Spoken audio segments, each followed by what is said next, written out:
C'était contre un autre combattant, un combattant brésilien.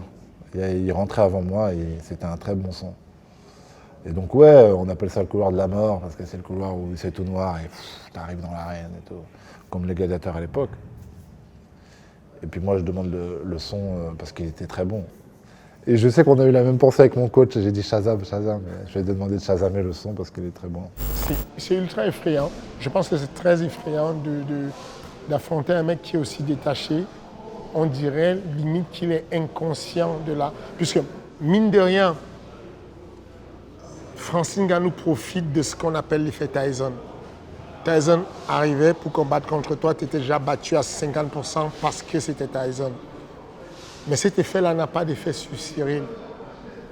On dirait qu'il est inconscient. Il n'est pas au courant de ce qui peut arriver. C'est au moment où il Shazam, au moment où il me demande de Shazamer la musique de son adversaire qui est en train d'entrer, on est exactement à maximum 3 minutes de la guerre mondiale. Que 3 minutes après, il y aura la guerre mondiale. On est dans un couloir qu'on appelle le couloir de la mort. C'est quand tu rentres là-dedans, 3 minutes après, tu marches et tu combats contre un mec qui veut t'arracher la vie. Et il te demande, ah, elle est belle la musique, tu peux me la chasamer s'il te plaît? Et là, tu te dis, j'ai un fou avec moi. J'ai un mec pas normal. Normalement, ils font quoi les mecs dans ce couloir-là? Moi, on me dit toujours, j'ai envie de me barrer. Bah, normalement, ils sont mal. Ils sont mal, pas forcément qu'ils ont peur. Ils n'ont pas forcément peur en soi. Mais c'est juste que le corps humain réagit très mal au conflit physique. C'est biologique, on n'a pas le choix. C'est-à-dire que très concrètement, pour parler à des personnes simples, pour qu'elles comprennent ce qui se passe, c'est que le corps humain, il est géré par ces systèmes nerveux-là qui mesurent tout. Et on aura d'un côté le système nerveux somatique qui agit, qui pousse maman à faire ça. Et on a d'un autre côté le système nerveux qui est neurovégétatif, qui lui va m'aider à digérer le repas que j'ai mangé ce matin. Bah, sur ce système nerveux neurovégétatif, il y a une partie qui est le sympathique, le parasympathique, qui, parce que je sais que je vais bientôt, dans 5 minutes, avoir une confrontation physique où il y aura une domination, une envie de prendre la suprématie sur l'autre physiquement, le corps s'adapte. C'est la biologie, je ne peux pas y lutter, que je veuille ou pas.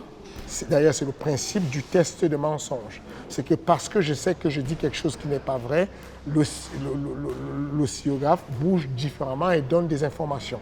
Bah donc, du coup, le fait que je sache que je vais rentrer dans l'octogone dans quelques minutes devrait mettre un être humain dans une situation de ce qu'on appelle le chaos cardiaque. Le chaos cardiaque, c'est tout le contraire de l'homéostasie qui est le calme. Le chaos cardiaque, c'est que j'ai une dilatation de la pupille qui est faite naturellement pour que je puisse avoir une acuité visuelle et que je puisse me défendre. Je vais avoir une décharge d'adrénaline sur la colonne vertébrale pour que je puisse me défendre, pour que je puisse courir. Je vais avoir beaucoup plus d'impulsation du cœur, ce qu'on appelle la diastole, la systole, amplitude respiratoire, augmentation de la fréquence respiratoire, toutes les données qui s'enflamment. Parce que j'ai un danger qui arrive, que je le veuille ou pas, que j'ai peur ou pas, ça arrive.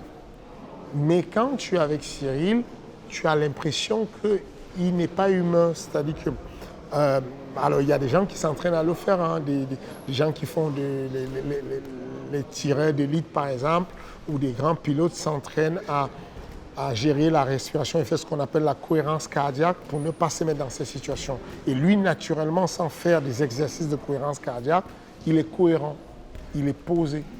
Et c'est effrayant. Moi, ça me fait plus peur d'avoir un mec qui est talentueux, qui est technique et qui se moque complètement de comment la physiologie humaine est faite.